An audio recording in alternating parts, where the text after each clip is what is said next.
In this video, I'll be showing you how to fix too many requests error on Outlook. It's a very simple method, so if you find this video helpful, be sure to drop a like and subscribe. But anyways, let's say you're trying to log into Outlook and it's not letting you because it's saying there's just too many requests. And obviously that could be really annoying because you don't know how long you're gonna have to wait until you can try and log in again. So let's say it's showing something like this.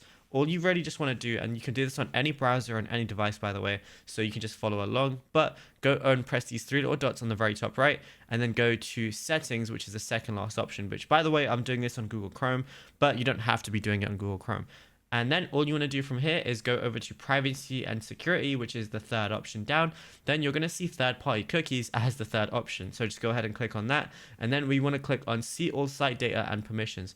So once we click on that, it's going to show you like a bunch of different sites and stuff like that. You can sort it as well. But if you just want to search for Outlook, just press search at the very top and then just look for Outlook as search. And then right now it says live.com. All you want to do is just delete that site data and permissions. And then from here, you can also just double down on it, just type in Microsoft, and you can also just delete like Microsoft.com, Microsoft.online, and then you should be good to go. But if you found this video helpful, be sure to drop a like and subscribe.